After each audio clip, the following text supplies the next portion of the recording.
ازيكم عاملين ايه؟ يا رب تكونوا بخير.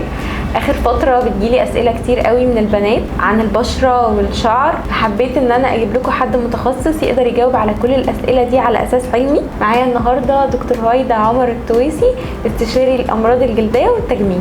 اهلا بيكي يا دكتور. اهلا ماريا، واهلا بكل اللي بيتابعونا. في البدايه كده عايزين نتعرف عليكي شويه. احنا عندنا معلومات ان حضرتك كنتي في المانيا لفتره، يا ترى كنتي بتعملي ايه هناك؟ بدايه سفري في الاساس كانت ظروف اسريه، مسافره عشان جوزي كان بيشتغل هناك فانا رايحه، وبقينا قاعدين هناك وبقيت بتحرك بين مصر وبين المانيا، شويه هنا وشويه هنا، بحاول اوفق بين هنا وهناك لان انا عندي اوريدي شغلي هنا في الجامعه، فكان عندي نيابه وماجستير ودكتوراه، فكل ده كنت برجع عشانه. وفي نفس الوقت هناك كان استقرار برضو فترات طويله، سنين متقطعه. حاولت ان انا استفيد من وقتي هناك، عدلت شهاداتي كلها، درست لغه، امتحنت لحد ما بقى ينفع اشتغل هناك اصلا كدكتوره، وبعد كده كمان كدكتوره جلديه. وبعد كده ابتديت ان انا اشتغل في اكتر من مكان، وبالتوازي زي ما بقول لك كنت بنزل هنا عشان برضو بقعد فترات عشان اخلص ماجستير والدكتوراه. يا ترى بقى رجعتي ليه؟ السؤال ده يمكن بسأله كتير. يعني رجعت ليه؟ ما اقدرش اقول لك سبب واحد، بس هي بتبقى كذا حاجه، مش دايما الصوره اللي احنا شايفينها من بره. يعني ناس دايما تفكيرها او تخيلها يلا انا هسافر بره عشان اعيش عيشه احسن او ابقى مرتاحه اكتر. الحقيقه ان الكلام ده مش حقيقي. يعني انت دايما اي مكان هتبقي فيه هيبقى فيه حاجات ايجابيه وحاجات تانية سلبيه، وانت كل فتره في حياتك ممكن تبقى ليكي احتياجات معينه، مكان معين هو ده اللي هيقدر يوفرها لك، لكن عمرك ما هتبقي مرتاحه 100% في اي مكان في العالم. يعني دي وجهه نظري بصراحه، وهي الكونسبت او الفكره بتاعت الرضا، ان انت بتبقي في مكان يعني خلاص انت شوفي الايجابي وارضي بيه. بس هي بتيجي فعلا اوقات بتبقي عايزه تاخدي حركات عشان تعملي حاجه جديده او عشان تضيفي لنفسك حاجه، او بتبقي مشيتي وحصل بروجرس معين وخلاص وقف، فانت لا لسه عايزه تكملي اكتر، فبتلاقي نفسك ممكن تتحركي. ده غير كمان ان انا عندي اولادي كانوا ابتدوا يكبروا شويه، وطبعا انت عندك برضو هناك تحديات كتيره في موضوع اختلاف الثقافه، اختلاف الكالتشر ده بيبقى فيه تاثير كبير قوي طبعا على الولاد وعلى طريقتك انت، وهنعمل ايه هنكمل ازاي. يعني هي حاجات كتيره قوي ممكن تكون هي السبب، بس ما اقدرش اقول لك ان في سبب واحد، وما اقدرش اقول لك برضو ان في مكان هو الايديال او هو المثالي، عشان دايما السؤال ده انا بساله بطريقه هجوميه شويه، اللي هو انت ايه اللي جايبك؟ او لا يا جماعه عادي، انت اي مكان هتبقي موجوده فيه ممكن فعلا تشوفي فيه ايجابيات كويسه، واي مكان انت يعني شايفاه من بعيد هو احسن حاجه، ممكن بعد ما تعيشي الظروف اللي فيه كلها كامله متكامله هتبتدي فعلا بقى تشوفي لا فعلا هيبقى فيه سلبيات زي ما فيه ايجابيات، وتشوفي نفسك انت محتاجه ايه في الفتره دي اكتر وتبتدي تتصرفي على اساسه. بمناسبة كلام حضرتك عن فرق الثقافات، هل واجهتي مشاكل هناك بسبب العنصرية والحجاب؟ الحقيقة ما اقدرش انكر ان ده موجود فعلا، العنصرية موجودة والحجاب اكيد مثل مشكلة في بعض المواقف، في بعض الوظائف. ممكن كمان بعد ما اشتغل فترة اثناء الشغل نفسه اتعرض لمواقف مش الطف حاجة. انت يعني انا الحجاب حاجة مختلفة، وممكن مش كل البلاد بيبقى فيها تقبل قوي للموضوع ده، فانا ما انكرش بصراحة ان هو ممكن يكون كان في بعض الاوقات مسبب لي مشكله هناك، وبيبقى فعلا تحدي ان انت تقدري تتمسكي بحاجه زي دي في ظروف كلها يعني ضدك تقريبا. بما ان احنا اتكلمنا شويه على جزء سلبي بالنسبه للعنصريه والحجاب، احكي لنا ايه الجزء الايجابي اللي ساعدك في سفرك هناك في كاريرك مثلا؟ ما انكرش طبعا ان سفري هناك وان انا قعدت هناك فترات طويله من حياتي كان ليه تاثير ايجابي كتير، سواء ده طبعا بيبقى ليه دور مش بس مساله الشغل انا هقول لك، بس برضو كمان عليا انا شخصيا، يعني على بناء اي شخصيه لما بتبتدي تعيش في ثقافات مختلفه، بلاد مختلفه، طريقه حياه وسيستم تاني، انت طبيعي بتتشكلي وبتتاثري، الناس اللي بتتعاملي معاها طبيعتها مختلفه. طبعا المانيا بلد الرولز، كل حاجه بقواعد، بلد المواعيد المظبوطه، كل حاجه مظبوطه بالدقيقه. ويمكن ده بيأثر جدا فيكي كشخص، انت تبتدي تتعودي الالتزام، تبتدي تتعودي ان انت لازم تبقي منظمه، كل حاجه تتعمل في وقتها، كل حاجه ليها وقت هتخلص فيه، وبعد كده هتبتدي تاسك جديده او هتبتدي تعملي الحاجه الثانيه اللي وراها اللي المفروض برضو تخلصيها. كميه الرولز هناك اللي محطوطه لكل حاجه وادق التفاصيل في الحياه برضو دي انت من غير ما تحسي كده بتلاقي نفسك يعني متاثره اكيد باللي بيحصل حواليكي، وانت نفسك بقيتي لو حاجه مش متنظمه تبتدي انت تحطي لها رولز وتنظميها. دي كانت نقطه مهمه. على مستوى الشغل اكيد طبعا استفدت، لان انا اصلا كان فارق معايا برضو ان انا ما بقاش قاعده هناك ما بعملش حاجه. فابتديت في قصه المعادلات دي اخذت وقت كتير، دراسه وشهادات رايحه وشهادات جايه وترجمه، وبعد كده بيعملوا لك انترفيوز وبيبتدي ان هم يحددوا من الانترفيو ده انت ايه البوينتس اللي المفروض تتظبط او الحاجات اللي المفروض تمتحني فيها. بيبقى برضو ده طبعا بيختلف من ولايه للتانيه. بيبقى في حاجه اساسيه برضو اللي هي دراسه اللغه الطبيه بالالماني، فدي برضو اخذت فتره مش قليله، بتبقى كورس بتاخديه وبعد كده بتبتدي ان انت تمتحني لحد ما يعني ده اخذ طبعا سنين لحد ما وصلنا ان خلاص بقى معايا الشهاده اللي هي الابروباسيون، او ان انا خلاص معترف بيا كدكتوره في المانيا. دي طبعا يعني كان حاجه فعلا مش بسيطه او مش سهله. بعد كده جت التحدي الجديد ان انا اشتغل في الجلديه، فده برضو جه عن طريق ان انا بقدم كل شغلي وكل خبرتي، وبيبتدي برضو يتعمل معايا مقابلات هل هينفع هل لا، والحمد لله الامور مشيت. بعد كده ابتديت بقى اشتغل في اماكن مختلفه.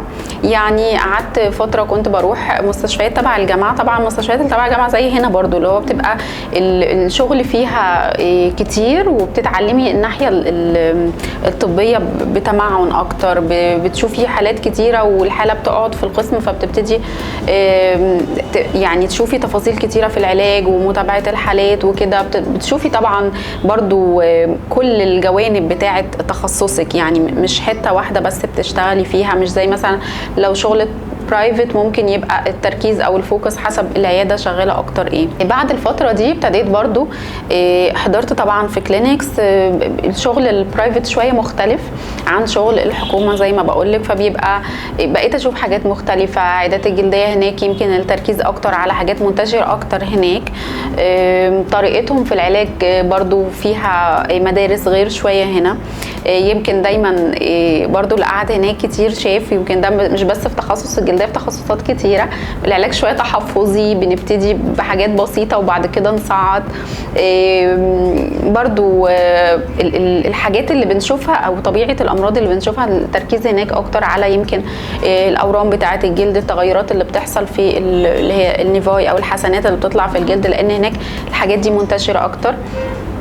فممكن كنت اقعد يوم كامل في العياده بنعمل بس تشيك اب على النيفاي الموجوده في الجسم، يعني حاجات كده. برضو الجو مختلف، ولكن لا يمكن انكر ان هو طبعا كان مفيد قوي، لاني برضو اتحركت في اكتر من مكان. الفتره الاخيره كانت عياده اساسا عياده جروح، يعني ووند مانجمنت او علاج جروح مزمنه. دي برضو استفدت منها قوي. بس كنت يعني بتحرك في اماكن كتيره، لان احنا طبيعتنا كنا بنتحرك من بلد للتانيه. ده غير برضو ان انت بعد ما بتقعدي فتره في مكان ممكن تحسي ان انت خلاص اتعلمتي اللي ممكن تتعلميه فيه، فعايزه تتحركي، عايزه تاخدي خبره جديده. انت ازاي قدرتي ان انت تبقي جايه من مكان نظام وحاجات معينه، قدرتي تتعاملي ازاي في مصر؟ لان معروفه المواعيد والحاجات دي مش بتبقى مظبوطه قوي زي هناك.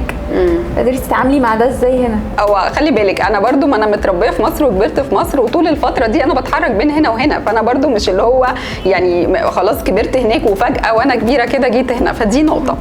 النقطه الثانيه ان انا ما انكرش ان لحد النهارده طبعا لا، في انا متاثره بالسيستم هناك، ولحد دلوقتي ممكن مثلا يعني حد ياثر معايا في 5 دقايق 10 دقايق ابقى متعصبه ومتضايقه جدا. يعني انا ما انكرش ده، وان انا لا، هو انا لسه متاثره، بس ايه يعني ابتديت طبعا بالتدريج كده. انت اول ما بترجعي بتبقى الشوك، وبعد كده تدريجي كده بتبتدي تفكي وتتاقلمي بقى وتتعودي على السيستم، يعني او ان ما فيش سيستم.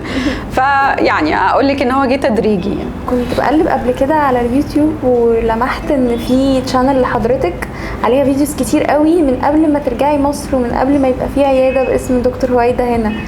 فكنت مستغربه هو انتي مش موجوده هنا تعملي فيديو للمصريين او للعرب عامه، حضرتك مش موجوده هنا خالص، فكنت مستغربه تعملي ده ليه؟ هو الحقيقه الموضوع جه سبحان الله، يعني هو كان ترتيب رباني كده حصل بالصدفه البحته. انا جيت في الفتره بتاعه الكورونا والستريس بقى الفظيع بتاع كورونا، وطبعا كان في المانيا يعني ايه نضرب في 10. فالشغل نفسه حتى الاتموسفير بتاع الشغل في المستشفى بقى فعلا يعني ستريسفول قوي، وانا برضو ما كنتش بشتغل في مجال كريتيكال او حاجه حرجه قوي ان لازم يبقى الشغل مكمل. فابتدينا بقى يبقى في اجازات اكتر، يعملوا تبديل في الشيفت، فبحيث ان انت بتقعدي وقت طويل. وانا كنت اوريدي اخر مكان فيه ده اللي هي العياده اللي بقول لك عليها اللي هي بتاعه الوند مانجمنت، فانا كنت حسيت ان انا خلاص يعني اتعلمت اللي ممكن اتعلمه فيها. فلما حصلت قصه الكورونا والضغوط اللي فيها دي، انا هنا في الوقت ده خدت قراري واستقلت اصلا من الشغل خالص، ورحت قعدت بقى في البيت.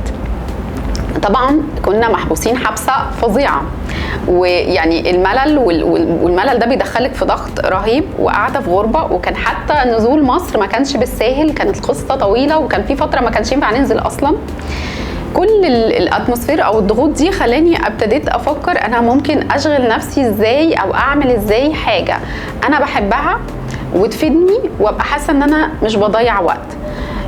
فجت الفكره، ويمكن الفتره دي في ناس كتيره اصلا ظهرت على السوشيال ميديا ما كناش نعرفها.